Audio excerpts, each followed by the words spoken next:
Vamos a continuar con nuestra clase de hermenéutica.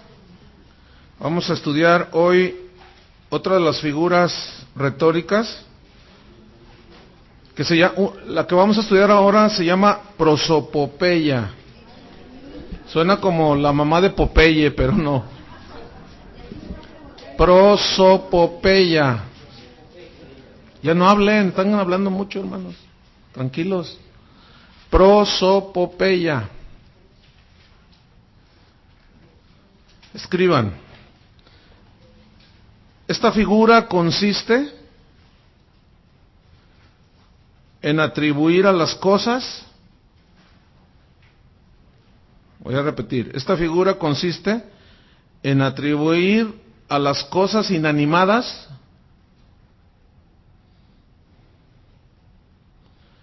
hechos o acciones. Figura retórica que consiste en atribuir a las cosas inanimadas hechos o acciones propias de las personas.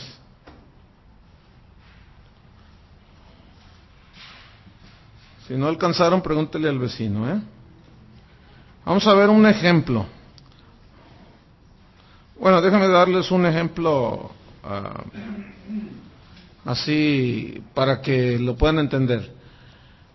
Cuando decimos, ten cuidado porque las paredes oyen, las paredes no oyen, sino que a la pared se le está atribuyendo un hecho y una acción que es solo propio de las personas.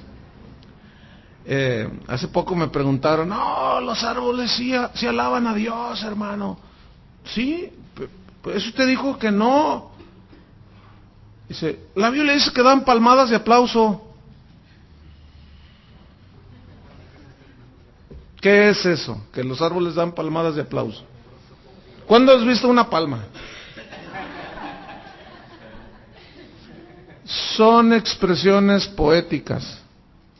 Y la Biblia está llena de estas. Entonces, ¿ven? ¿Cómo se...? Pues así pasa. Entonces, vamos a ver algunos ejemplos bíblicos. 1 Corintios 15. 1 Corintios 15, en el versículo número 55.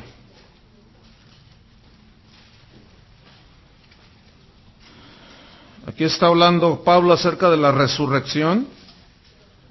Está dando su enseñanza y de pronto, cuando está hablando de la inmortalidad, que seremos vestidos de inmortalidad, en el versículo 54 y en el 55, de pronto él dirige su voz y usa la prosopopeya. Acuérdense que Pablo era una persona muy preparada. Acuérdense que él conocía las filosofías de los griegos. Entonces, él estaba acostumbrado al buen lenguaje.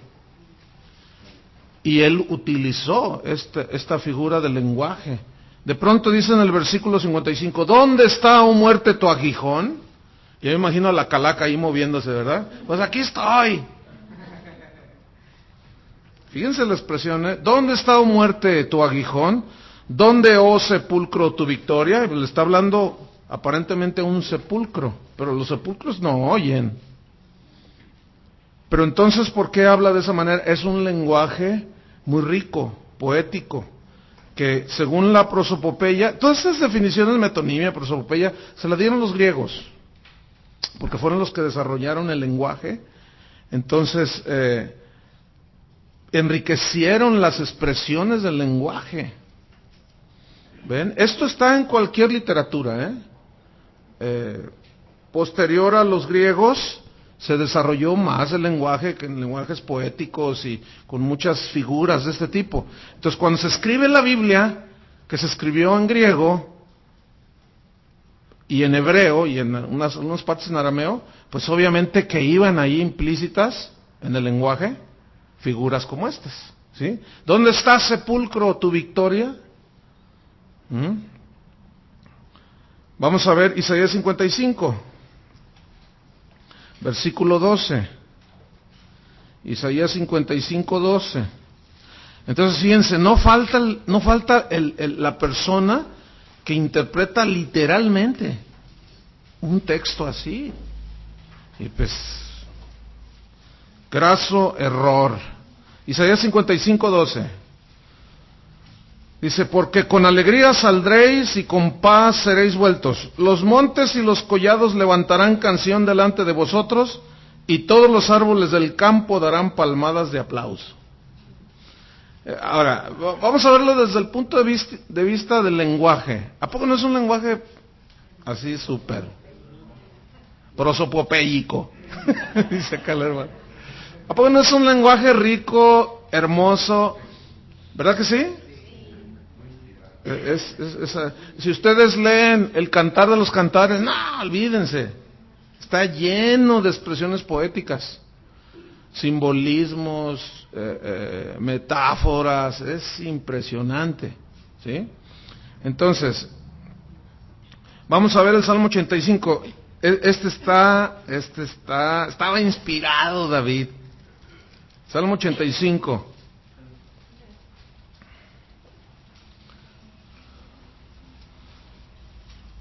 ¿Ya lo tienen? Versículo 10. Salmo 85, 10 dice, la misericordia y la verdad se encontraron. ¿Qué ole? ¿Cómo estás? Dice, y la justicia y la paz se besaron. ¡Ah, qué coquetos estos! Fíjense la calidad del lenguaje, ¿eh? Para los que dicen que la Biblia es un libro simplón, escuchen, simplemente con las expresiones del lenguaje que la Biblia tiene, olvídense. Ayer ¿qué fue? El lunes, sí. No, el domingo en la noche, vi un programa sobre la obra literaria El Quijote de la Mancha, en un canal. Pues ahí interesante, ¿no? Me gusta saber para ver cómo está la cosa, ¿no? Entonces decían, esta es la obra maestra de la literatura. Sí, es la verdad, es una de las... Dice, después de la Biblia. Dije, bueno, hasta que dijeron algo sensato.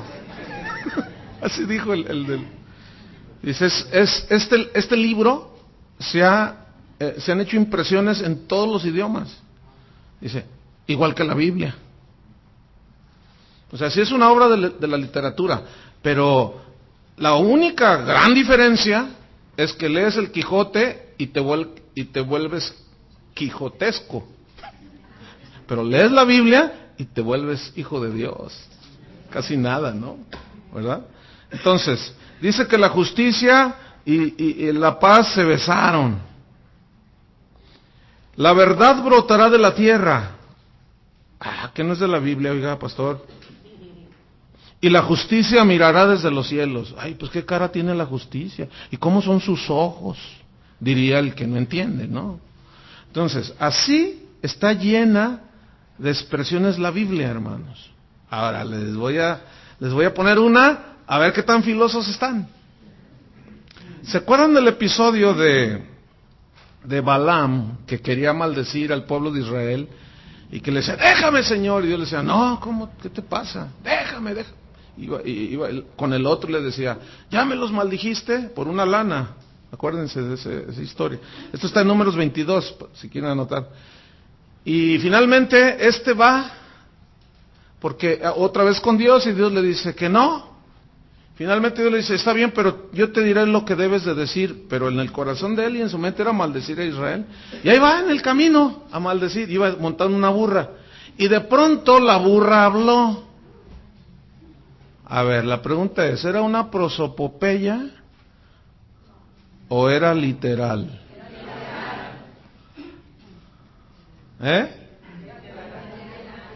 ¿Era literal o una prosopopeya? Porque las burras no hablan.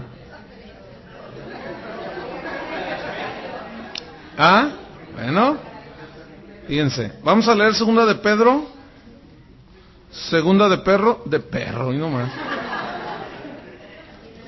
Es que también los perros hablan y muerden. No, pero Toñito una vez dijo, segunda de Satanás, ¿se acuerdan? Allá en el auditorio, ¿te acuerdas? Dijo, abran su Biblia en segunda de Satanás. ¡Ay! Ese salió peor que yo. Iba a decir segunda de Samuel. Segunda de Satanás, dice. Bueno, vamos a ver segunda de Pedro. A ver, ¿dónde está? 2:16, 2:15.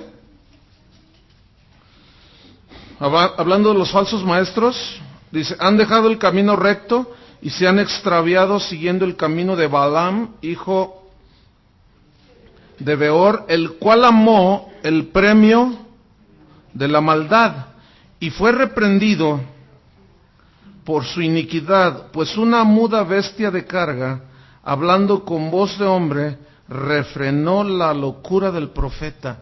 ¿Por qué a veces hay acontecimientos como esos? ¿Ah?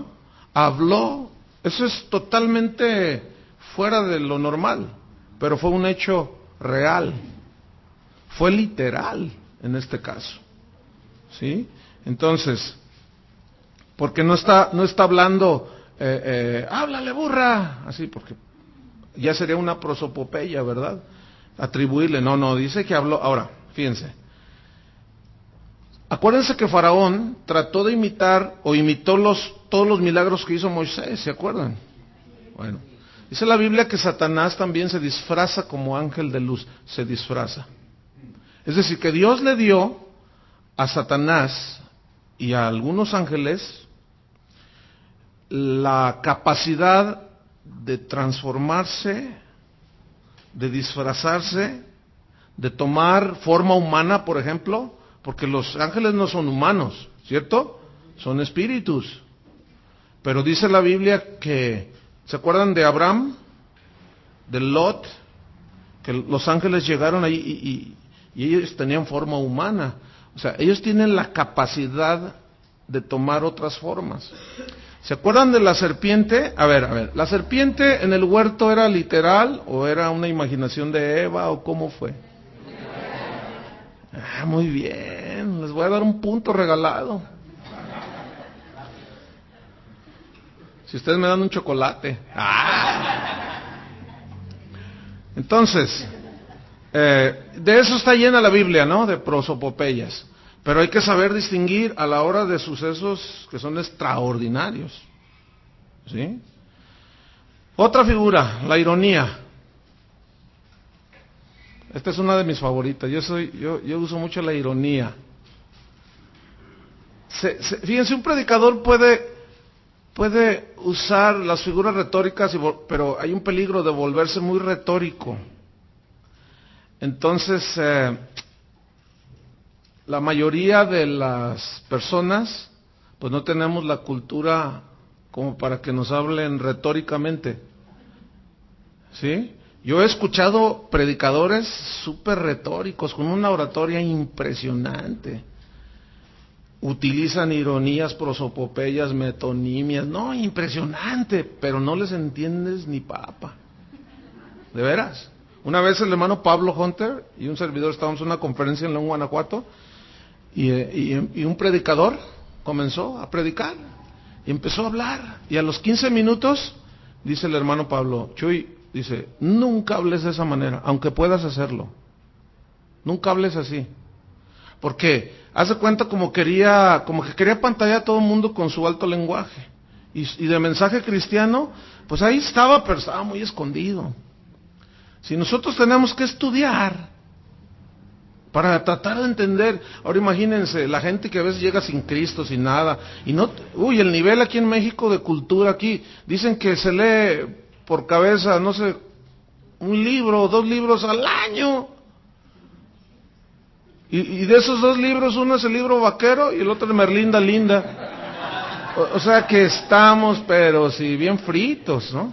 Y vas a países como en España, en Argentina, la gente lee un montón. En Argentina tú ves a la gente con sus libros, en los camiones, y van leen mucho, entonces saben mucho.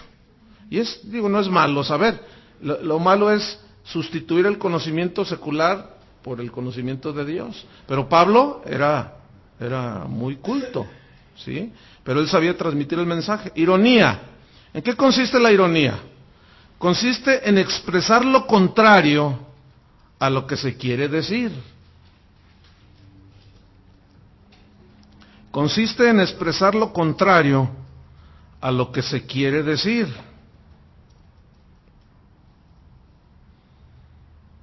Consiste en expresar lo contrario a lo que se quiere decir, para resaltar el sentido verdadero. Para resaltar el sentido verdadero. Te felicito, qué bien hiciste las cosas. ¿Entienden la ironía?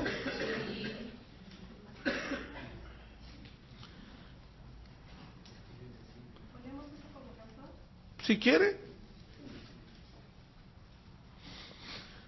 Vamos a ver algunos ejemplos bíblicos. 2 Corintios 11. Vamos a ver unos ejemplos bíblicos. 2 Corintios 11, versículo 3. Yo les prediqué este domingo, mencioné algunos de estos textos. 2 Corintios 11, 3.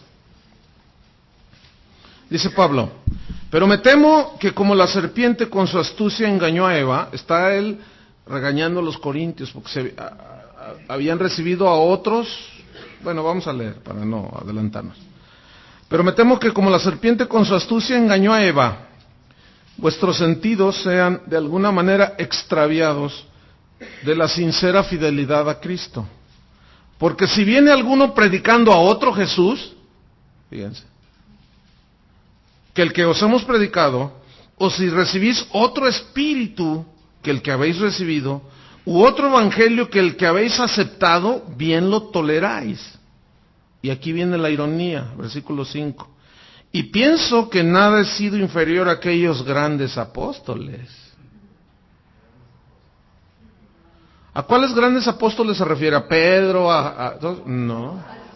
A los falsos profetas, porque decían, no, la presencia de Pablo es débil y su apariencia está fellito, el pobre, y dijo, sí, soy débil y estoy bajito, estoy chaparro, bueno, así dicen los teólogos, ¿no? Los estudiosos así, más profundos, dicen, pero en cuanto a conocimiento, allí no, ahí me hacen los mandados, dice, porque yo conozco el evangelio de Dios, y estos falsos apóstoles. Pero fíjense cómo usa la ironía, ¿sí? No he sido menor a aquellos grandes apóstoles. El asunto es que nosotros lo estamos leyendo, no lo estamos escuchando. Pero si leemos todo el contexto nos damos cuenta cómo está hablando.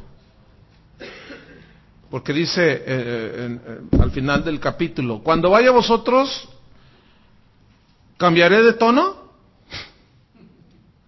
¿Sí? También a los Gálatas les dijo. Entonces está hablando aquí con una ironía. Vamos a ver capítulo 12 de 2 Corintios, en el versículo 11. 2 Corintios 12, 11. Me he hecho un necio al gloriarme. Vosotros me obligasteis a ello. Pues yo debía ser alabado por vosotros, o reconocido. 2 Corintios 12, 11. Porque en nada he sido menor que aquellos grandes apóstoles. Otra vez vuelve a usar la ironía. Y los corintios estaban entendiendo que estaba ironizando San Pablo. Aquellos grandes apóstoles. Aunque nada soy. Ahora, si vamos al el capítulo 11 de nuevo, en el versículo 13, allí ya habla claramente. Dice, porque estos son falsos apóstoles. 2 Corintios 11:13. Porque estos son falsos apóstoles, obreros fraudulentos, que se disfrazan como apóstoles de Cristo. ¿Se acuerdan que una de las cualidades de Satanás es qué? Disfrazarse como ángel de luz. ¿Cómo? El cómo, esa es otra figura retórica que luego vamos a estudiar, que está buenísima, esa es muy importante que la entendamos. Se disfraza como, o sea, no es, ¿verdad? parece. Ok, Primera de Reyes 18, vamos a ver otra ironía, esta está buenísima también, Primera de Reyes 18. Esta está buenísima porque si tú no entiendes si no entendemos ciertas expresiones, a veces no le tomamos el verdadero sentido de las cosas. Entonces, Primera de Reyes 18, ahí es el pasaje que habla de Elías y los profetas de Baal, ¿se acuerdan? De que ver quién es Dios y que pues, pongan un altar y maten unas reses allí y vamos a pedir fuego del cielo a ver cuál Dios es el Dios de a de veras. Y dice que Elías todavía dijo, a ver, agarren agua y empapen el holocausto. En el versículo 27 dice, y aconteció el mediodía que Elías se burlaba de ellos diciendo, gritad en alta voz porque Dios es. Quizás esté meditando, o tiene algún trabajo, o va de camino, o tal vez duerme, y hay que despertarle. Esa es una ironía súper. Me encanta esa ironía. Entonces, pero no se trata nada más de burlarse por burlarse. Yo quiero que ustedes entiendan la diferencia en hacer una burla, una ironía, para dañar o para, escúchenme bien, para defender, en este caso, los asuntos de la fe. Lo que Pablo está haciendo cuando estaba ironizando era defender los asuntos de la fe. Lo que Elías estaba haciendo al ironizar, y dice que se burlaba, porque es una especie de medio... ¿Se fijan la gente que es malandrí, así malosa? ¿Cómo ironiza? Ay, sí, qué bien te ves. Ay, ese vestido, ay, te queda de lujo, y mija. Y tú dices, ay, esta víbora ponzoñosa. No. No se trata, fíjense, eso es algo, no se usa en ese sentido en la Biblia. Entonces, esa es una especie de malicia, lo que dice Pedro. Dice, puesto que hemos nacido de simiente no corruptible, desechad pues toda malicia de nosotros. Pero cuando se ironiza por defender la fe, sí se vale, y a mí me encanta ironizar. Para resaltar lo verdadero, fíjense. Es como ridiculizar el pensamiento satánico, el pensamiento humano, la conducta humana, la santidad de Dios se resalta, etcétera, ¿sí? Ese es el fin de la creación del lenguaje, pero también se usa mal, ¿verdad? Ya con una malicia.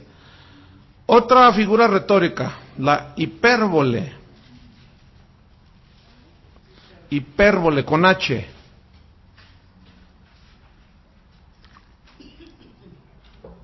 Hipérbole. ¿En qué consiste? Consiste en representar una cosa,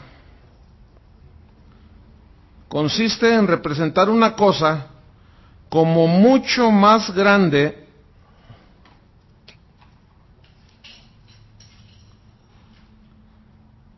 o más pequeña. Consiste en representar una cosa como mucho más grande o más pequeña de lo que es en realidad.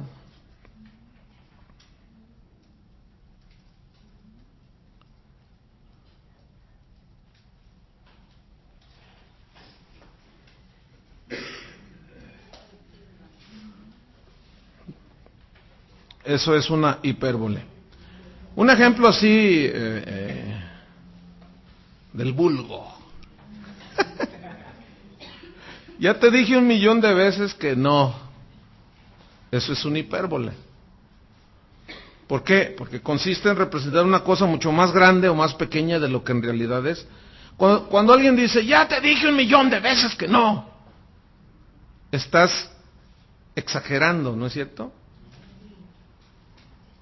Pero lo que realmente se quiere decir es, bueno, ya te he dicho que no, pueden ser 3 veces, pero ya te dije 1,000,000 de veces. que no. Ya te dije 1000 veces y no me has entendido. Bueno, eso es una hipérbole, ¿sí? Es hacer una cosa mucho más grande o más pequeña de lo que realmente es. Vamos a Deuteronomio 1:28. Vamos a ver un par de ejemplos en la Biblia. Deuteronomio 1, versículo 28.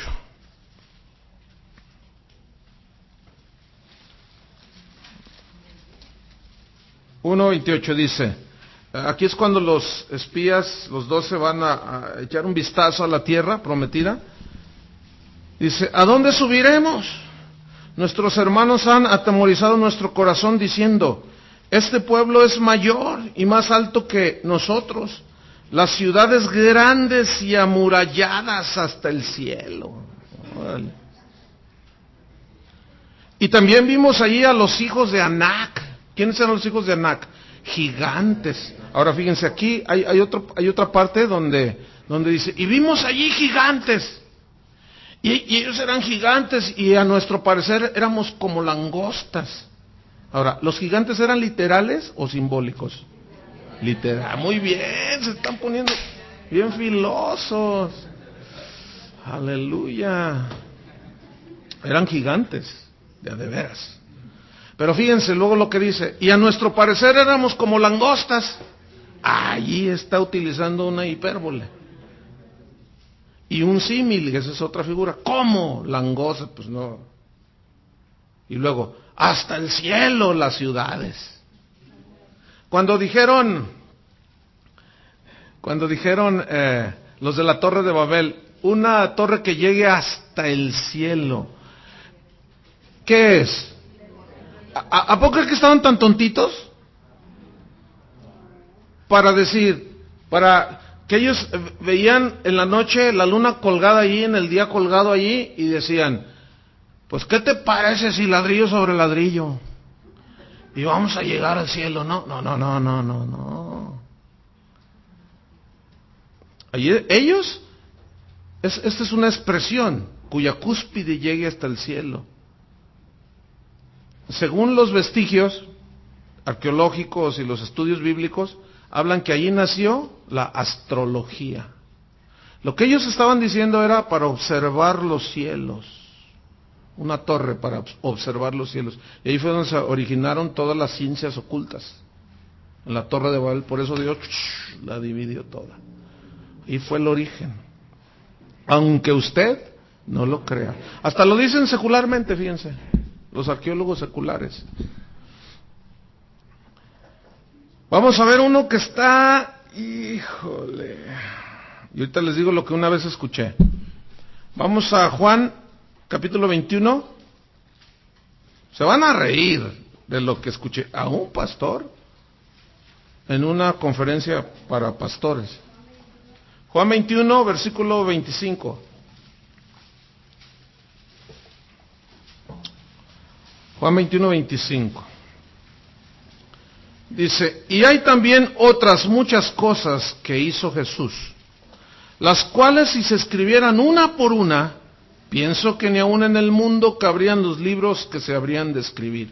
O sea que Juan nos libró del libro, de los libros, porque si no ahorita estuviéramos allí todos amontonados de libros.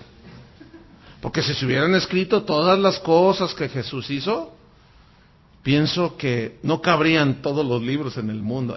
Esta es una hipérbole fabulosa. Es extraordinaria. Pero escuchen. Cuando empezó el asunto eso de la risa y que le hacían como león, no sé cuántos se acuerdan de ese. Que ya pasó, por cierto. Como todas las corrientes de manifestaciones y de cosas, ¿no?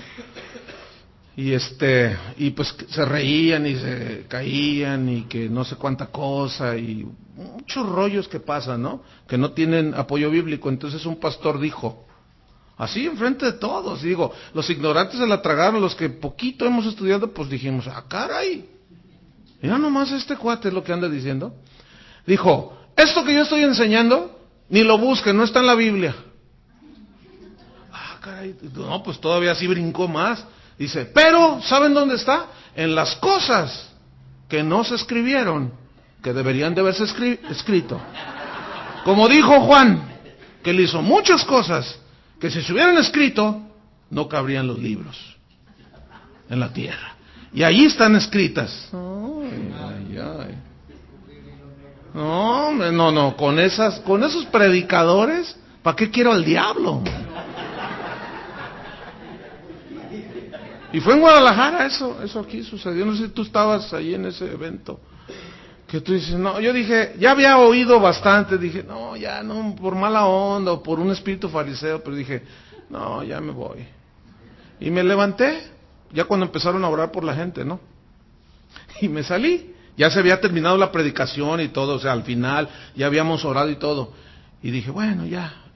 Y me salí, también respetando orden y todo. Y me salí, y después me dijeron, oye, pues los predicadores que estaban orando allí por todos, ¿dónde está Chuy? ¿Dónde está Chuy? Y empezaron y ahí te fueron a buscar, ¿que dónde? No, les dije, pues yo me fui, me escapé. Porque me querían poner las manos para que también sintiera dolores de parto, así como las señoras, y no, yo para qué, no, y que me riera, no, pues si yo soy de buen humor, yo necesito, o sea, motivación de ese tipo, no, la ley de Jehová es perfecta, que convierte el alma, que hace sabio, que trae alegría al corazón, o sea, y cosas raras, y luego busco en la Biblia y me dicen, no, ni busques porque no está, pero está en las cosas que no se escribieron. Ah, mira, qué listo muchacho, ¿no? No, hombre, con esa exégesis de la Biblia, ¿para qué queremos al diablo que nos engañe? Los estamos oyendo, hermanos, en vivo y en directo. Entonces, truchas, mis hermanos. Otra figura, la alegoría. Alegoría. ¿En qué consiste la alegoría? Generalmente consiste en varias metáforas unidas. Generalmente consiste en varias metáforas unidas. Una metáfora, acuérdense, es usar una palabra cuyo significado es otro, como yo soy la puerta. Sí, la alegoría consiste generalmente en varias metáforas unidas, en el mismo pasaje. Ahorita vamos a leer uno muy interesante. ¿Y qué es una metáfora? Es una palabra cuyo significado es otro. Yo soy la puerta, ¿se acuerdan? Yo soy la vid. Esa es una metáfora. ¿Qué es una alegoría? Un grupo de metáforas unidas. Ahora vamos a ver un pasaje, y fíjense el lenguaje de Jesús, Juan 6:51. Para los que dicen que los cristianos son una bola de ignorantes.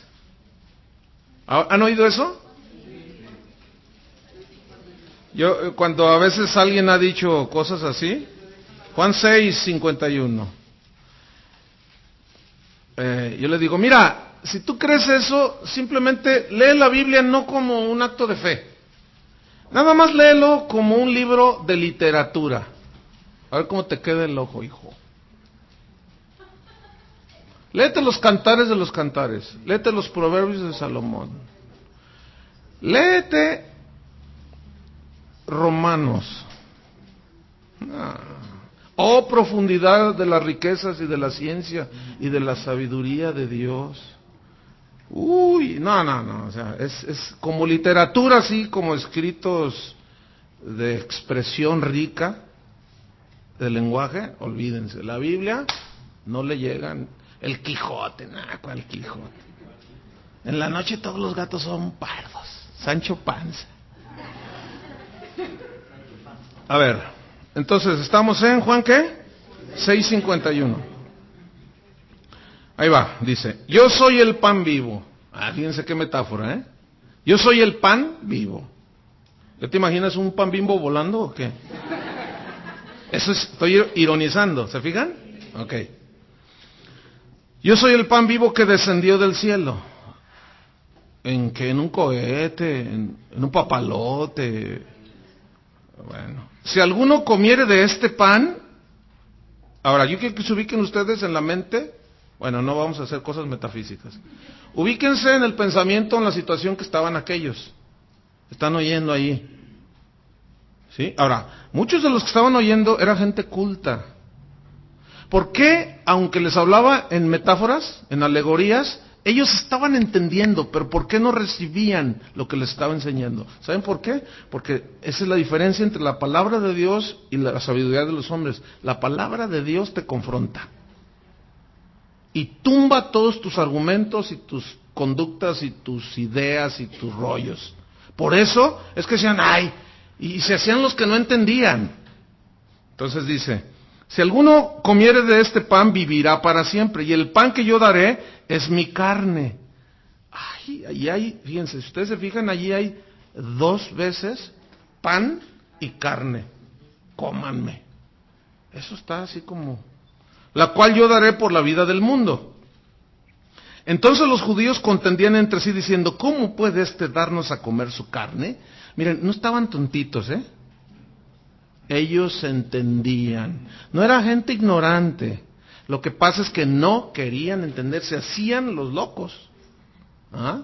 Versículo 53. Jesús les dijo, de cierto os digo, si no coméis la carne del Hijo del Hombre, pues obviamente es una metáfora comérselo a Él, ¿no?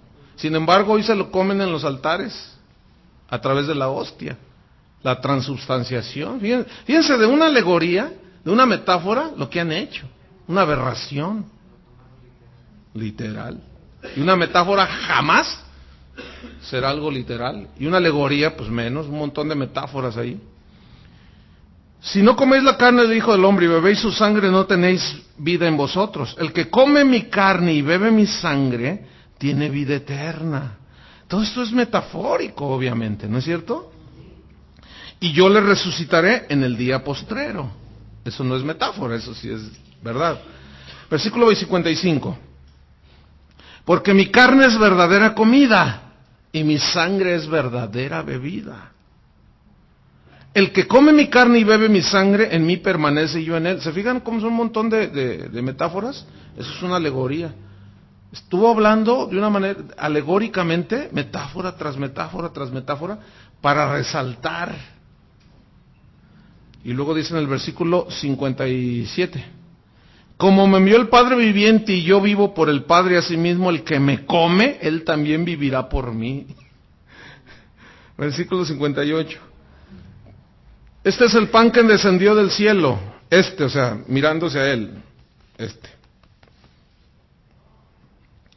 No como vuestros padres comieron el maná y murieron. El que come de este pan, o sea, señalándose a sí mismo, ¿sí? Primera persona, ese, aquel.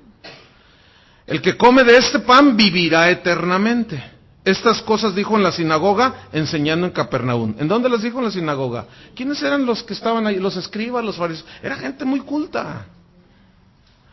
Y que si usaban metáforas ellos, olvídate. Nada más que de usar tanto, ya llegaron a hacer una metáfora, un acto de lavarse las manos, un acto que tiene poderes espirituales. Un acto simbólico, le atribuyeron poderes reales, y ahí está el problema. Versículo 60. Al oír muchos de sus discípulos dijeron, dura es esta palabra, ¿quién la puede oír? Sabiendo Jesús en sí mismo que sus discípulos murmuraban de esto, les dijo, ¿esto os ofende? ¿Ven cómo la palabra de Dios por sí misma ofende? O te ofendes o te conviertes, punto. No hay otra, ¿verdad? Yo no sé cuál es tu posición. Si es de conversión, que convierte el alma, o te ofendes. Pero en una de esas dos. Versículo 62. Pues ¿qué si vierais al Hijo del Hombre subir donde estaba primero? Aquí ya no está alegorizando, ya no está metaforizando. Versículo 63. El Espíritu es el que da vida. La carne para nada aprovecha. Las palabras que yo os he hablado son espíritu y son vida, son alegóricas.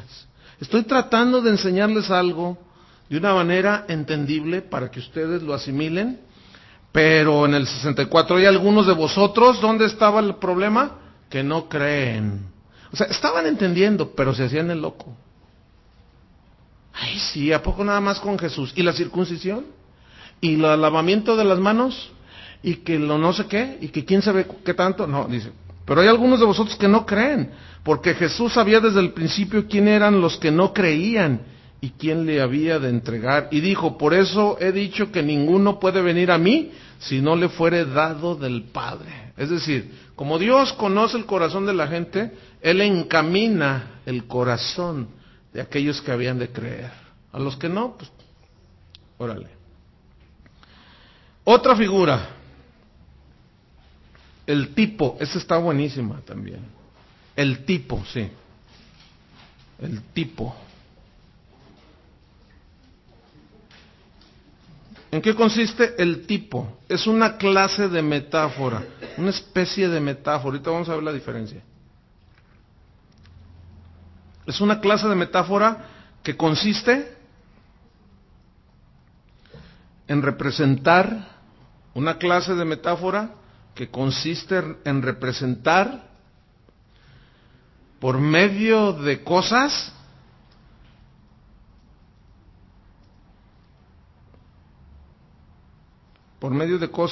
hechos o personas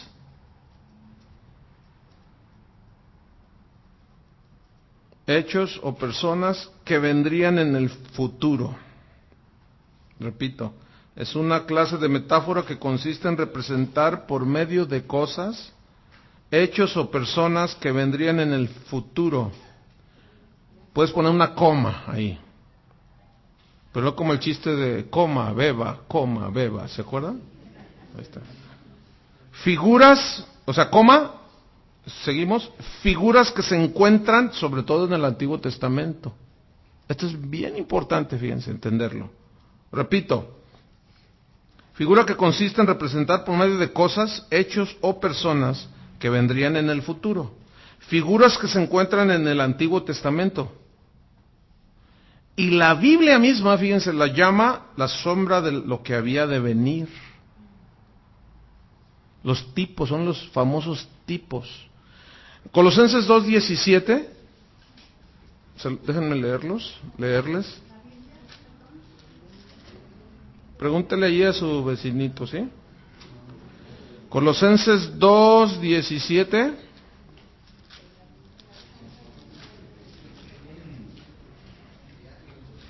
Voy a leerle, dice, todo lo cual es sombra, bueno, en el versículo 16, Colosenses 2:16, fíjese, por tanto nadie os juzgue en comida o en bebida o en cuanto días de fiesta, luna nueva o días de reposo, todo lo cual es sombra de lo que ha de venir. Todo lo que hacían en la ley, ceremonias, ritos, todo era un tipo de lo que había de venir. Y la Biblia lo llama la sombra de lo que había de venir. Dice, pero el cuerpo es de Cristo, o sea, Cristo es la realidad. ¿Sí? Y el Antiguo Testamento está lleno de tipos. Vamos a Hebreos 10:1. El escritor de Hebreos especula quién fue porque como no está firmada, Hebreos 10:1, como no está firmada, el autor es anónimo. Algunos dicen que fue San Pablo, otros dicen que fue Apolos, inclusive, era un varón poderoso en las Escrituras. Pero quien haya sido, estaba inspirado por Dios. Hebreos 10:1, dice, porque la ley, teniendo la sombra de los bienes venideros, y no la imagen misma de las cosas, nunca puede, por los mismos sacrificios que se ofrecen continuamente cada año, hacer perfectos a los que se acercan. Dice, la sombra de los bienes venideros. ¿Sí? Ahora, vamos a ver unos ejemplos en la Biblia. Juan 3:14 y 15. Juan 3:14 y 15. Voy a leer. Juan 3:14 y 15. Jesús está hablando aquí con Nicodemo. En el 13 dice, nadie subió al cielo sino el que descendió del cielo, el Hijo del Hombre que está en el cielo. Esa no es metáfora, ni alegoría, eso es real. Versículo 14. Y como Moisés levantó la serpiente en el desierto, así es necesario que el Hijo del Hombre sea levantado, para que todo aquel que en él cree no se pierda, mas tenga vida eterna. Oh, como la serpiente que fue levantada. ¿A qué se refiere? En Números 21, 8 y 9, anoten, ahí viene el episodio cuando los israelitas en el desierto, cuando murmuraban en contra de Dios, ¿se acuerdan? Entonces Dios les mandó juicio, órale, para que se eduquen poquito.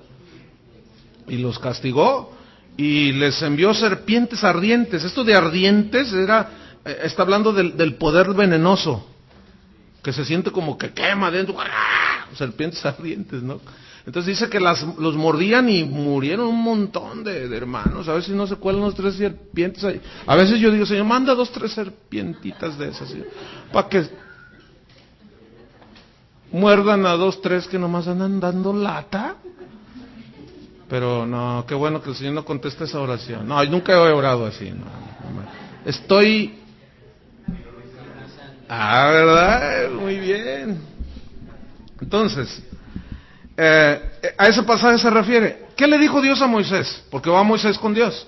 Y le dice, pues el pueblo se está muriendo. Mira, hazte un asta, hazte una serpiente de bronce y colócala traspasada, esa serpiente, en el asta. Entonces, cuando uno de los hijos de Israel, diles que cuando uno de ellos sea mordido por una serpiente y mire la serpiente, se sanará. Entonces Moisés va y hace un asta y una serpiente de bronce. El bronce es bueno, ahí entro los símbolos, pero allí no quiero meterme ahorita. Entonces, pone esa asta, la serpiente traspasada, y les dice, cuando los muerdan, si alguno de ustedes es mordido, mire a la serpiente y sanará, no le pasará nada. ¿Qué tipo de qué es eso? Está bien interesante. Ok, la serpiente es símbolo ¿de quién? ¿Cómo de Jesucristo? La serpiente es símbolo ¿de quién? Ponle bien ahí en tus apuntes, ¿eh? Entonces, bueno, es que puede haber siempre, ahí es donde, qué bueno que lo sacas así y lo corregimos, ¿verdad? Porque si no, imagínate, vas con la finta que Cristo es la serpiente. No es para tanto. ¿verdad? Entonces, fíjense, ahí va. ¿Dónde fue vencido Satanás? En la cruz. Ahora escuchen, cuando un israelita miraba la serpiente, ¿qué le pasaba? Se sanaba. Era un acto de fe. ¿Qué estaba tipificando la serpiente atravesada en un asta? Varias cosas. Una, que fue vencida en la cruz. ¿Sí? Otra, la obra expiatoria de expiación de Cristo. La obra del perdón en la cruz. La obra que solo se apropia la persona por un acto de fe, una mirada de fe. Cuando tú miras al Calvario y crees, la mordedura de Satanás no te hace efecto. Eres salvo por toda la eternidad. Ese es el tipo. Ahora fíjense. Vamos a ver Segunda de Reyes 18. Segunda de Reyes 18. Versículo 3. Segunda de Reyes 18. Vamos a ver. Y bueno, mucha gente se salvó, pero no todos miraban la serpiente traspasada, ¿eh? No todos la miraban, dice, todo aquel que miraba, porque no todos creían, y es lo mismo, no todos miran a Cristo, otros miran a Juan Diego, otros a su mamá de Jesús, pero ellos no son seres humanos, tienen naturaleza humana pecaminosa y ellos no pueden salvar. Entonces, el acto de fe es en la persona de Jesús, y ese es un tipo. Segunda de Reyes 18, ¿ya lo tienen? Vamos a leer del versículo 1. En el tercer año de Oseas, hijo de Ela, rey de Israel, comenzó a reinar Ezequías, hijo de Acaz, rey de Judá. Cuando comenzó a reinar era de 25 años y reinó en Jerusalén 29 años. El nombre de su madre fue Abi, hija de Zacarías. E hizo lo recto ante los ojos de Jehová, conforme a todas las cosas que había hecho David su padre. Él quitó los lugares altos, y quebró las imágenes, y cortó los símbolos de acera, e hizo pedazos la serpiente de bronce que había hecho Moisés. ¿Por qué? Lo de toda la historia de la humanidad. La idolatría, luego. ¿Qué hicieron? Dice, hizo pedazos la serpiente de bronce que había hecho Moisés, porque hasta entonces le quemaban incienso los hijos de Israel, y la llamó Neustán, que significa cosa de bronce. Esa cosa de bronce. O sea, no entendieron que era asunto de fe. Y se fueron, o sea, dijeron, ¡ay, poderes! Y al rato ya les quemaban incienso, y la serpiente ahí toda traspasada. Y ya le quemaban incienso. Es lo mismo que hace la gente hoy. ¿No es cierto? Pero casi siempre cuando se habla de idolatría y de todo esto, se piensa en los católicos. Yo les he dicho 20,000 millones de veces. Esa fue una super hipérbole, ¿verdad? Les he dicho 20,000 millones de veces que nosotros estamos peor, las iglesias cristianas. ¿Por qué? Porque decimos que conocemos la Biblia y somos más idólatras que los ignorantes que del 12 de octubre. ¿Por qué? Porque nosotros a sabiendas, hermano. Tengo un amigo que me habló hace un par de días, me habló de Los Ángeles, un pastor, y él dirige la alabanza, y dice que un pastor amigo de él le dijo, oye, vamos a México. Fíjate que voy a ministrar allá por la zona del sureste, y me acompañas, así nada más. Sí, como son muy amigos. Y llegamos.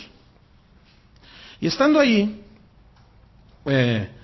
pues no llegaba el de la alabanza. Entonces, pues como, dice, pues mi amigo sabe que yo soy director de alabanza también, aparte de ser pastor y maestro de la Biblia, me dijo, oye, no llega el de la alabanza y lo estamos esperando y estamos perdiendo el tiempo. ¿Qué? ¿Agarras tu guitarra? Sí, claro, por supuesto. Entonces va con el grupo de pastores, era un evento grande, y les dice, oigan, pues no llegan los músicos, algo pasó, pero el pastor que me acompaña, él puede dirigir la alabanza. ¿Y qué creen que le dijeron? ¿Qué creen que le dijeron? Lo voy a decir tal y como él me lo dijo.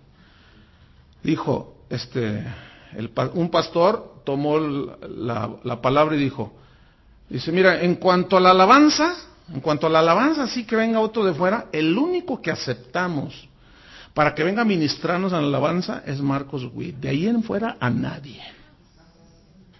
No, yo le dije, me estás cotorreando, Chuy. Así sucedió. Ahora, ¿qué culpa tienen Marcos Witt de que lo hagan una serpiente de bronce?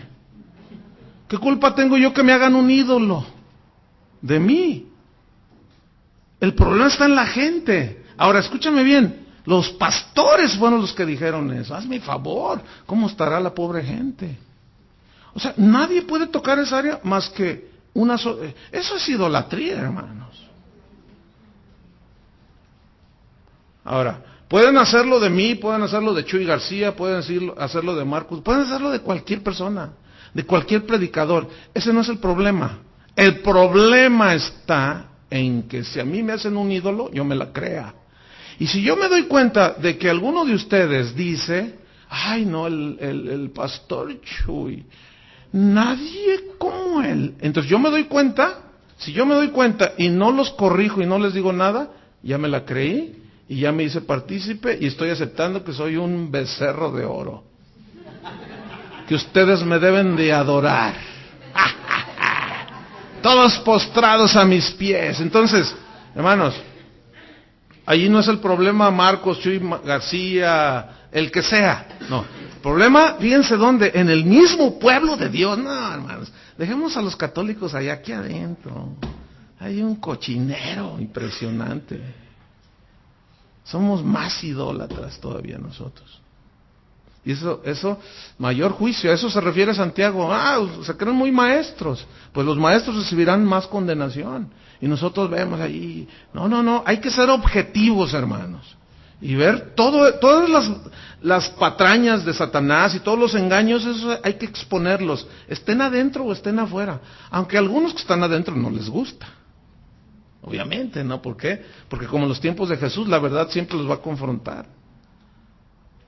Pero si nosotros caminamos en la rectitud de la palabra de Dios, de veras no hay pierde. Dice la misma Biblia, por torpe que sea, no se extraviará. Pero tienes que tener corazón. Ahí está apelando a un corazón recto delante de Dios. Esta cosa de bronce. Vamos a otro ejemplo. Mateo 12:38. Mateo 12:38. Estamos en los tipos, ¿verdad? Mateo 12:38. Dice, entonces respondieron algunos de los escribas, del 38 al 41, para que le anoten. Respondieron algunos de los escribas y de los fariseos, diciendo, Maestro, deseamos ver de ti señal. Él respondió y les dijo, la generación mala y adúltera demanda señal. Pero señal no les será dada sino la señal del profeta Jonás. Para los que dicen que la historia de Jonás es una fábula, hay cristianos que dicen, yo me he dado cuenta, como la fábula de Jonás. ¿Cuál fábula? Espérame. ¿Jesús está diciendo que fue una fábula? Si no, pues imagínate, si Jesús está echando mentiras también, pues ¿dónde queda la confianza entonces? No, fue un hecho histórico. ¿Sí? Algo que aconteció y Jesús lo avala. Dice, porque como estuvo Jonás en el vientre del pez 3 días y 3 noches, así estará el Hijo del Hombre en el corazón de la tierra 3 días y 3 noches. La tragazón que hizo la ballena de Jonás, ¿qué tipifica? ¿De qué tipo de qué es? Les estoy preguntando, ahora sí. Ustedes hablan cuando no deben y no hablan cuando deben. ¿Qué tipifica el caso de Jonás?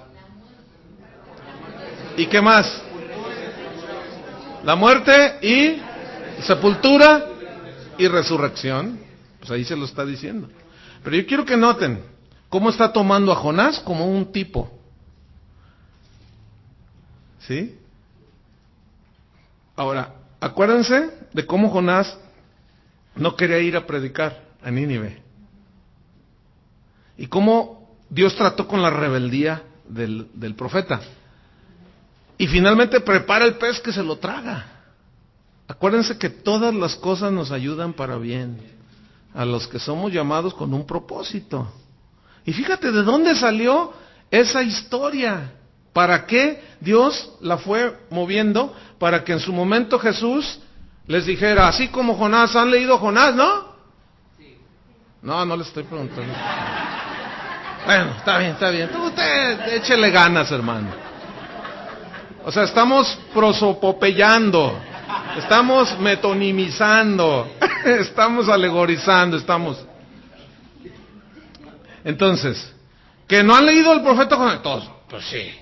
Pues ahí estaban los fariseos, ¿no? Otra vez caíste, ay, hermano. Bueno, entonces, pues como Jonás, y todo el mundo sabía de Jonás. En las sinagogas, los judíos todos conocían la historia. Pues señal no les será dada, sino la de Jonás. Y todos así como que... Y les caía el 20, pero se hacían. Mira, siempre que escuches a alguien que... No, pero que le cayó. Nomás que no le gustó. Porque es muy difícil cuando de veras no entiende, dicen, no entendí. Pero cuando no, pero que solitos. Así yo me doy cuenta cuando les cayó, ¿no? Porque cuando no les cae se quedan así. Se quedan idos, ausentes, o en términos coloquiales, papaloteando. Entonces, no, ellos se enojaban. Señal no les será dada sino la de señal del profeta Jonás. Y todavía, por si hubiera dudas, porque como estuvo Jonás 3 días en el vientre del pez, así es necesario que el Hijo del Hombre esté en lo profundo de la tierra, o sea, enterrado. Fíjense, aquí como dice, en el corazón de la tierra. Ahora, ¿lo enterraron en el corazón de la tierra? ¿Qué es esa expresión? Una hipérbole. Media prosopopeyada, o sea, son expresiones, el corazón, no, es más, no era ni siquiera un sepulcro bajo tierra, era una cueva, ¿cierto? El hecho es que se utiliza el lenguaje para resaltar verdades, y ahí como esto es una hipérbole del Señor, en el corazón pues no, en el corazón de la tierra es puro fuego, ¿cierto? Según los científicos. Entonces, ¿qué más dice? 41, los hombres de Nínive se levantarán en el juicio contra esta generación y la condenarán porque ellos se arrepintieron a la predicación de Jonás, y aquí más que Jonás en este lugar. Wow. La reina del sur se levantará en el juicio en esta generación y la condenará, porque ella vino de los fines de la tierra para oír la sabiduría de Salomón, y he aquí más que Salomón en este lugar. Qué manera de... Señor Jesús, ante ti sí me quito el sombrero, no ante los payasos que diciendo que ellos son los chidos y que... No, hermano, solo Jesús. Amén. Solo Jesús. Entonces, vamos a otro ejemplo. Vamos al Éxodo 12, no lo vamos a abrir, pero ustedes conocen la historia, habla del Cordero de la Pascua. Éxodo 12, cuando salen de Egipto, que Dios le dice a Moisés, mira, cada familia va a tomar un corderito, que no tenga mancha, que sea blanco totalmente, que no esté cojo, ni tuerto, ni ciego, ni visco, y ese me lo sacrificarán en un sacrificio delante de mí. Bueno, ese se llamaba el Cordero de la Pascua. ¿Se acuerdan cuando Jesús desciende al Jordán y Juan el Bautista, que era su primo, lo mira y dice, he aquí el Cordero de Dios que quita el pecado del mundo? Dichosos los invitados.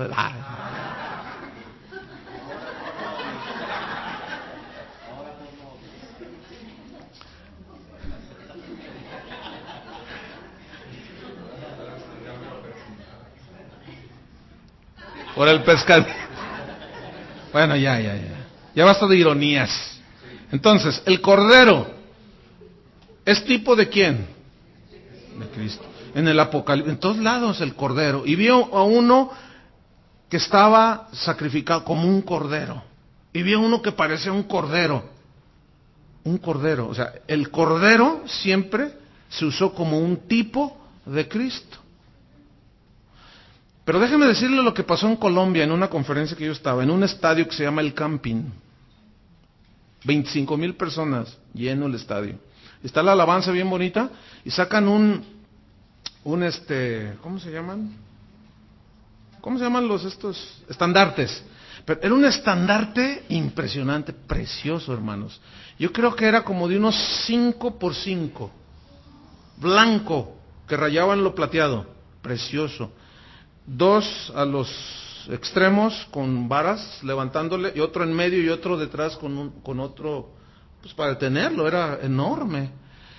Y tenía dibujado un cordero, así sentado, con sus patitas, y un cordero, un dibujo bien bonito que estaba. Entonces, el que estaba dirigiendo la alabanza, entran por la puerta principal del estadio, y de pronto se dan vuelta así, y con la figura hacia la gente. Entonces el que está dirigiendo la alabanza dice, pueblo de Dios, con ustedes el Cordero de Dios. ¿Y qué creen? La gente, cuando empezó así, la gente empezó a hacerle así. Y estaba un servidor, estaba Marco Barrientos, y estaba, no me acuerdo quién otro. Y me dice Marco Barrientos, ¿qué onda? ¿Qué están haciendo? ¿Qué vas a hacer? Me dice. Le dije, híjole, me siento como los de allá en Babilonia. Aquellos, le dije, mira, a mí no me importan. Y yo iba a predicar esa noche. Lo que digan y piensen, le dijo. Y ahí venía el cordero, y el pastor, el que convocó todo, así, miren, le hacía así. Y la esposa le hacía. Y todo, pues claro, el pastor así, todo el estadio, miren, ante el cordero que iba ahí, hermanos. ¡Wow! Bueno, el que hizo ese es el que creó el G12, más para que vean de dónde viene. Entonces, cuando pasa enfrente de nosotros, hermanos, nos quedamos ahora sí que éramos 3.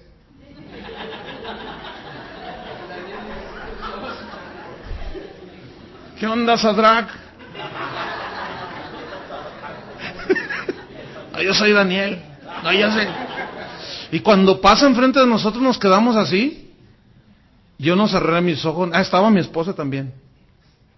Estaba ella aquí, y luego los pastores, y líderes y otros pastores, y todos. Y nosotros nos quedamos así. Y yo volteé a ver a Marco Barrientos y tenía los ojos cerrados. Pero nos quedamos así, hermano. Y, ¿qué onda? Y nos vieron. Lo que vino después, hermano, es una historia, pero fabulosa. Yo sé lo que es estar en el horno de fuego, hermano. No. Bola de morbosos. No, ¿cuál? No, nada más. Y ya en alguna ocasión les contaré. Pero, no, ahorita no viene el caso. No viene el caso ahorita, la historia. En otro caso, de acuerdo a la enseñanza, sí se los voy a contar. Porque necesitan escuchar una historia como esa. ¿Sí? Pero se nos armó. Nada más les dejo eso. Y algún día la recordaremos y yo se los voy a contar. Van a ver. Un montón de morbosos estos que... curiosos ahí para que se escuche medio... Ok, entonces, fíjense, en 1 Corintios 5:7, anótenlo, ahí dice, nuestra Pascua, que es Cristo, ya fue sacrificada. 1 Corintios 5:7. Nuestra Pascua, que es Cristo, dice, ya fue sacrificada. Es decir, nosotros tenemos que hacer ahora corderos pascuales. Escuchen bien lo que voy a decir. El no entender los tipos que eran sombras de lo que había de venir, de la realidad que es Cristo, que eran simbologías, metáforas, tipos, símbolos, ¿saben qué provocó dentro de la iglesia cristiana de 15 años para acá? Una judaización de iglesias cristianas. Yo llegué a saber, y amigos míos que se ponían el kipa, el gorrito aquí, celebraban la fiesta de los tabernáculos y sacaban sus casitas de campañas de allá. Le digo, oye, ¿no estás matando el cordero? Estábamos matando el cordero. Le dije, no seas payaso, mano. Eso ya se acabó. ¿Cómo es posible que están volviendo a lo de atrás? Y empezaron a hacer las cosas que hacían, que eran símbolos de la realidad. Y se empezaron a judaizar. Es más, aquí en Guadalajara hay una sinagoga, hermanos, de un cristiano, el pastor o el rabino. Yo lo conozco, lo conocí. De pronto salió con que él era judío y yo dije, ay, jole, pues yo soy Calimán. Y salió allí con una barba toda rala y todo, haciendo una de rollos. Entonces hizo su sinagoga judío-mesiánica. Entonces un día tuvimos un evento y llegó el primer día, llegó una joven. Y dice, oiga, pastor, ¿puedo estar en su evento? Le dije, claro, por supuesto, ¿por qué no? ¿Por qué me preguntas? Dice, pues, es que yo vengo del Estado de México, es que vine a una conferencia judeo-cristiana. Le digo, sí, y yo sabía que había una conferencia judeo-cristiana, mesiánica le llaman. Dice, entonces cuando yo entro al auditorio, me dicen, ¿es usted judía? Dice, bueno, mi mamá era judía y mi papá no. Demuéstrenos que usted tiene sangre judía. Dice, ¿quiere que le saque toda la genealogía? Tiene que traer su genealogía. Entonces dije, no, pues no la tengo, pero pues, si me dan chance de accesar a su computadora, yo traigo aquí discos y todo eso. No, dice, aquí judíos de raza. Y le dije, y el payaso del rabino no te dejó entrar. Le dije, ese no es judío. Ese tiene sangre de los de Tonalá y de los de Tlaquepaque. Y ese, vele la cara, tiene cara de Totonaca el tipo, mano. No, yo sí me prendí. Yo sí. Y le dije, no, qué bueno que llegaste aquí, le dije. No, es que no puede ser, hermanos. Dice, no, hermano, haz de cuenta que ya estamos en la ley. Y le dije, sí, ese es el peligro que corren todos esos. Al no entender los tipos, las simbologías en la Biblia. Y lo quieren volver a hacer. No, eso es sombra, ya dijo Pablo en Colosenses, de lo que ha de venir. La realidad es Cristo. Cristo nos liberó de todas esas cosas. Todas esas ceremonias y que el gorro y que los judíos sí acaban de celebrar su Yom Kippur, el día del perdón, y hacen ceremonias y comen pan sin levadura y quién sabe cuánto rollo hacen, esperando el Cordero. Háganme favor, ¿no? Entonces, fíjense nada más, todo por no entender. Ahora, ¿se acuerdan del tabernáculo? Del tabernáculo de Moisés. Todos los utensilios que estaban ahí, mire, todo es una simbología y está llena de tipos, que es una riqueza impresionante. Desde la entrada, la puerta del tabernáculo, ¿se acuerdan? Jesús dijo, yo soy la puerta. En el lugar santo estaba un candelero, ¿se acuerdan? Que alumbraba el lugar santo. Yo soy la luz del mundo. Estaba una mesa con panes. Yo soy el pan de vida. Había un lavacro donde el sacerdote se lavaba. El lavacro era de bronce. El bronce simboliza juicio. El agua simboliza la palabra de Dios. Es tipo de la palabra de Dios. Todo tiene una simbología, hermanos. El Cordero, Cristo. ¿Ven? Entonces, es muy bonito estudiar la simbología, pero hay que tener cuidado. Porque una vez entró un tipo aquí y dijo, es que yo recibí una revelación, andaba ahí moviendo la fe de los hermanos y nos dimos cuenta, los pastores allí se dieron cuenta y para pronto que lo agarran, a ver, y lo cuestionamos. Es que Dios me reveló que tenemos que volver al tabernáculo. Sácate por allá, güey. Si en esta iglesia se rebelan en contra de esta revelación que debemos otra vez de volver al... Nada más le saqué 2 versículos, ahí está, nuestra Pascua que es Cristo y esto es sombra, ¿qué? Nosotros estamos en la realidad que es Cristo. El juicio va a caer sobre ustedes. Ay, mano, hasta Tutankamón, la maldición de Tutankamón nos mandó. Y la de la Llorona y no sé cuántas maldiciones. El hombre, el jinete sin cabeza y... Claro, si tú eres una persona que ignoras las escrituras, pues te da miedo. Ay, me maldijo. Ay, ¿no será un profeta que Dios mandó y lo estoy rechazando? Por eso tantas iglesias, hermanos, se dividen, se pierden en el fango de la inseguridad, de la incertidumbre, porque no tienen de dónde agarrarse. A la hora que llega un tipo con una revelación, el otro día me entró un cuate repartiendo sobres, pero ese yo lo vi. Le dije, y como no lo conocía, le dije, ¿qué estás obsequiando? ¿Quién es usted? Le dije, pues nada más ni nada menos que soy el pastor. Me dice, usted es la cabeza. Yo dije, ya, nada más con esa actitud. Le dije, sí, la tuya va a rodar. Yo dentro de mí, ¿no? Le dije, a ver, ¿me dejas ver qué es lo que estoy repartiendo? Entonces lo saco y lo empiezo a leer. ¿Qué creen, hermano? Según él hizo un estudio del hebreo que la palabra Jehová y Yahvé están mal traducidos. Sí es cierto. Sí es cierto. Ya algún día estudiarán eso. Es la verdad. Pero luego él dice que Jehová quiere decir Satanás, maldición, enemigo de Dios. O sea, una interpretación. No, pero le dije, ¿dónde rayos sacaste esto tú? Dios me reveló. Le dije, mira, ahí está la puerta, mano. No, que me habló en hebreo. Ese va a venir sobre ti. Le dije, pues que venga.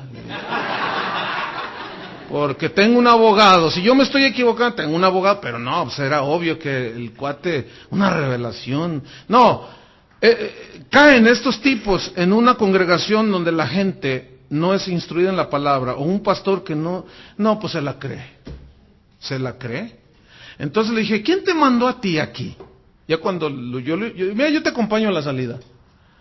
¿Quién te mandó aquí? No, pues un pastor de San Fernando, California. Le dije, yo lo conozco a ese pastor. Y conozco a su cobertura y que le hablo por teléfono. Oye, Fernando, San Fernando, el pastor que tienes ahí en San Fernando, me mandó un cuate que dice que tuvieron una revelación. Sí, ya he escuchado, ahorita mismo voy a hablar con él. Le puso una camotiza. ¿De dónde sacas? Y lo puso en su lugar. Ya después me habló el otro. No, discúlpame, ya rectifiqué, pastor. Es que ves uno queriendo buscar cosas y... Bueno, no. Es que una cosa es escudriñar las escrituras y otra cosa es buscar cosas raras. Entonces hay que tener mucho cuidado con los tipos porque se ha abusado, Se ha abusado y... Miren, yo he escuchado profecías que dicen, así dice el Señor. Una vez estaba en una reunión y en esa iglesia tenían una mujer como profetisa. ¿Ya se acabó? ¿Cómo andamos? Quedan 4. La tenían como profetisa y yo pregunté después de lo que profetizó, porque dice, así dice el Señor, el próximo domingo todos vénganse de rojo. Y de rojo, y yo dije, órale, de rojo. Pues el Atlas tiene color rojo. Voy a aprovechar para ponerme mi uniforme del Atlas. Entonces dije, dice, porque como ustedes saben, el rojo es tipo de la sangre del Cordero. Entonces, oye, pastor, ¿qué onda con esa señora? Dice aquí de la iglesia, es nuestra profetisa. Uy, mano, ¿cómo? Y tú es nuestra profetisa, dice. Le digo, oye, luego necesitamos echar una platicada porque, no, está bien tremenda. Dice, no, dice cada palabra y cada revelación. Le digo, hijo, oye, ¿y qué? ¿Y todos vienen de rojo el domingo que viene? Sí, dice. No puede ser tanta ignorancia, hermanos. No puede ser. Y tú, pues claro, tal vez tú te ríes, otros se quedan así muy serios, así como diciendo, ¿estará hiperbolizando el pastor? No, hermanos, que no he visto. Una de las cosas que te da oportunidad de conocer que se da en muchos lugares es haber estado en miles de congregaciones en no sé cuántos países alrededor del mundo. Pues me ha tocado de todo. Algunas cosas tremendas, extraordinarias de Dios, otras que tú dices, órale, ¿verdad? No, hay que tener precaución. No debemos de usar los tipos para establecer doctrinas. No, hermanos. Porque el tipo es sombra y la realidad es Cristo. Que no debemos usar los tipos para establecer doctrinas. Porque el tipo es sombra y la realidad es Cristo. Esto ha dado lugar, en el Antiguo Testamento habla de las ofrendas por el pecado. ¿Han oído eso? Y que traerá medio ciclo, que el impuesto del templo, que la ofrenda, o sea, dinero por el pecado. Y esto lo han agarrado algunos vivos. ¿Se acuerdan lo que les dije que Miguelín me contó que la ofrenda de guerra? Los de Pare de Sufrir te dicen, traiga $1,000, siéntese en esa silla y aún se siente, fíjate, el sentón les cuesta $1,000. Y luego se sientan y le da al que sigue, $1,000, cáiganse, y órale, siéntese ahí, se sientan en una silla. Y luego la llevan allá al Cerro del Tesoro. No hablen mucho, están hablando mucho. Van al Cerro del Tesoro, es en serio esto, Prenden una fogata y prenden la silla. Entonces dice el pastor Joao Claudinho, dice, sus pecados acaban de ser expiados.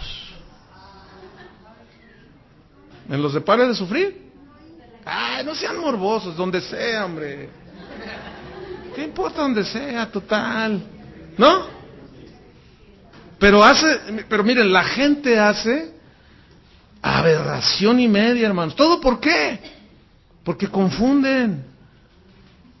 No se pueden hacer las prácticas del Antiguo Testamento, que la ofrenda del no sé qué, que la ofrenda del no sé qué para allá. Ahora ya salió lo de la ofrenda de guerra, esa no me la sabía. Hay un tipo ahí en el norte, en Matamoros.